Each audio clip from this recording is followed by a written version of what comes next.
Hello class, in this video we're going to look at Lewis dot structures and how are we going to use these Lewis dot structures to draw molecular compounds. So let's first look at individual atoms and their Lewis dot structures, and then we'll go into how do we use these to draw the bonds in molecular formulas. So individual atoms, the dots represent valence electrons. So you should be asking yourself, okay, well here's P, how do I know that P should have 1, 2, 3, 4, 5 dots? Well, you go to the periodic table, and you should already have these numbers labeled on your periodic table. If you don't, you need to do that. Right now would be a good point. Well, here's P, and you just go to the top of the column, find the number that represents, there's two numbers here, find the number that represents valence electrons, red, so 5, so P should have 5 dots. If we go back, P does have 5 dots, 1, 2, 3, 4, 5. Magnesium, let's look at magnesium. Magnesium's here on the periodic table. Go to the top of that column, and 2 is how many valence electrons magnesium should have. So it should have 2 dots, and it does.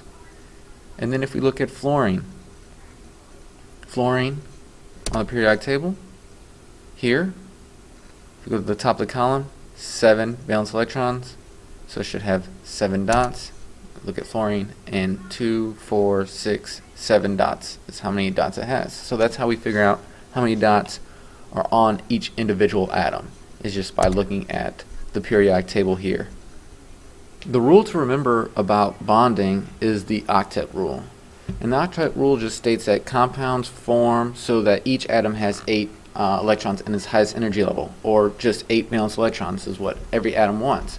The only exception is hydrogen, and it only wants 2 valence electrons. So everybody else wants 8, and then the hydrogen wants only 2.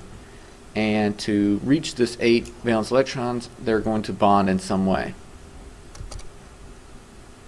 So here's an example of a diagram here, and we're going to talk about, well, what do these lines represent, and what are the dots, and why does it look this way, and how do I know how to draw it this particular way. That's what we're going to look at. So the dots are the valence electrons, and they're going to look like this here, so you can see those dots. Lines, like this dash here, represent the bonds. So each line represents 2 electrons. So if we look at the example here of the carbon, if I circle carbon in all its electrons, the carbon has a bond here, here, here, and here, and each bond represents 2 electrons. So carbon wants 8, and it's got 2, 4, 6, 8 electrons. But remember, all atoms want the 8 valence electrons. So the 2 sulfurs on the side here, this sulfur here, and this sulfur here, they also want 8 valence electrons. So if we count their electrons, we have 1, 2, 3, 4. Well, where's the other 4? Well, they're in this bond here with carbon. Remember, this line is a bond, and that means that these electrons are being shared between these 2 molecules, or excuse me, these 2 atoms here. So you have 2 more there, 2 more there. So we have a total of 2, 4, 5, 6, 7, 8. And the same is on this side with this sulfur here. We have 1, 2, 3, 4, and we have 2 and 4 in a bond here with the carbon. So we have 2, 4, 5, 6, 7, 8. So all the atoms here are happy because they all have 8 valence electrons. Alright, so let's now try an example on our own. So what we want to do is draw the Lewis dot structure of NF3. So I'm going to show you step by step how to do this. So the first step that we have is just to find how many total valence electrons there are in the molecule. So how many total valence electrons do we have all together? That's the first thing that we need to find. So the way that I like to do it is just first start by rewriting the formula. So we have NF3.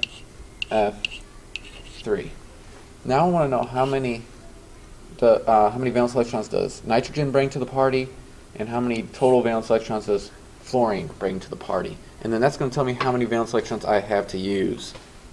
So nitrogen will bring 5, and fluorine will bring 7 valence electrons to the party, to the bonding party here. So nitrogen brought 5, and I'm going to multiply by however many nitrogens I have. And since there's no number here, that means that we have only one nitrogen. I'm going to add fluorine, remember fluorine's bringing 7, times the 3 fluorines that we have. Okay, so this is 5 plus 7 times 3, 21. And I'm going to have a total of 26 electrons. So I have a total of 26 valence electrons, and I have to use all 26. I can't use only 24. I can't use more than 26. I have 26, so I have to use 26. And I have to use that 26 to bond my nitrogen and the 3 fluorines that I have here. So the second step I have is just to arrange the atoms around one another. So the least electronegative atom is always going to go in the middle, except for hydrogen. Hydrogen never goes in the middle. So the least electronegative one goes in the middle, and then the other atoms circle or go around it. So nitrogen is the least electronegative, so that's the one that's going to go in the middle. And then we have the fluorines, 3 fluorines, and those are going to go around my nitrogen. The third step I have here is just to connect all the atoms by lines. Remember, a line is a bond, and there's 2 shared electrons in that bond, in that line. So 2 of our electrons are going to be used just to connect the atoms together. Remember, I have 26 electrons that I can use, and I have to connect them, and each one of these bonds is 2 electrons. So just in those bonds there, I have 2, 4, 6 electrons that I'm using. So now I have 20 electrons left. So my fourth step here is to add the remaining electrons so that every atom has 8 electrons around it and hydrogen has 2. Remember, hydrogen only wants 2, everybody else wants 8 electrons. So we have to add dots until everybody has 8 electrons. So let's take the atoms on the outside first. So there's 2 here for this fluorine, so it needs 6 more. 1, 2, 3, 4, 5, 6. Now this fluorine has 8. This fluorine needs 6 more, just like the rest. And so there's this one. Now if I look at my fluorines here, they all have 8 electrons. 2, 4, 6, and 2 are being shared here with the nitrogen. So each one of these fluorines is happy. How many electrons do I have showing here? Well, I have 2, 4, 6, 8. This is also 8. This is also 8 here. So I have 24 total. I just added 2, 4, 6, 8, 10, 12, 14, 16, 18. So this total minus 18. I have 2 electrons left. Well, I still have to put those electrons somewhere. And I can't put them on the fluorines because they already have 8. So I'm going to put it on the nitrogen. I put 2 dots there. And just so happens that makes my nitrogen happy, because I have nitrogen sharing electrons with the 3 fluorines. So that's 2, 4, 6. This is 7, 8. And that's what they want, is 8 valence electrons. So that one worked out pretty nicely.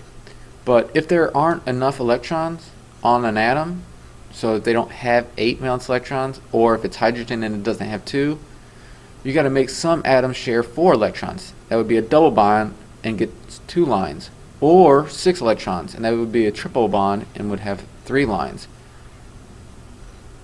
I'm going to do a quick example at the end that shows this particular rule in action. But the final thing I kind of want to do before I do that is just make sure that you count the dots to make sure that you have the correct number of total electrons. So in that case we had 26 electrons. We had 26 electrons on our model, and that you have 8 electrons on every atom except for hydrogen. Remember, hydrogen gets 2. Alright, so I want to do one more example, but I'm going to go really quickly just to try to keep this video short. So it says draw a Lewis structure for CO2. So again, the very first thing I would do is just rewrite the formula CO2.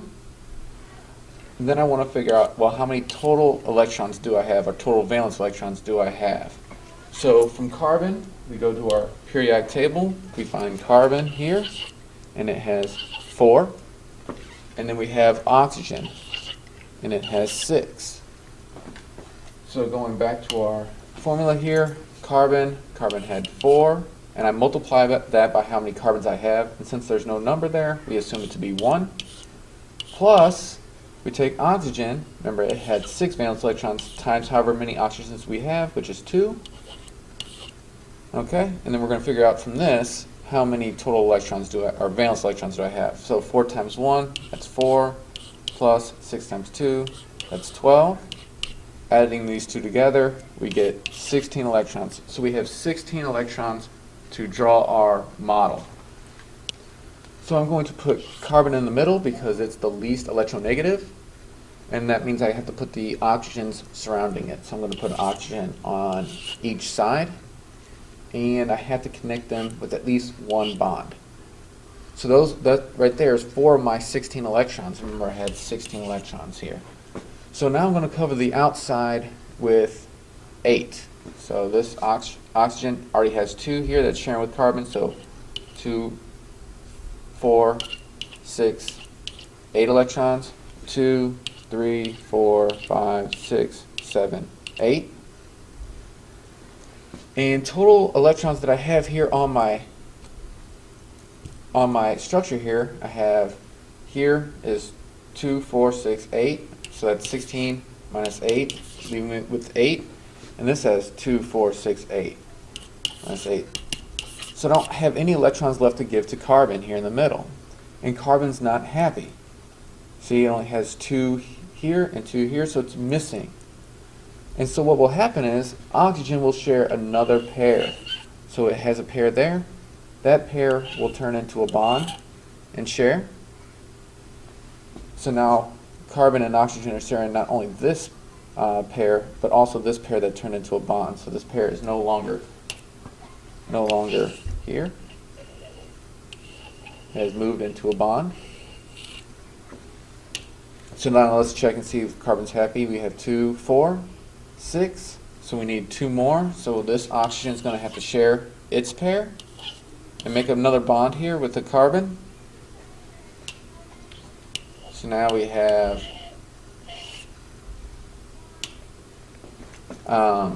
carbon with 2, 4, 6, 8.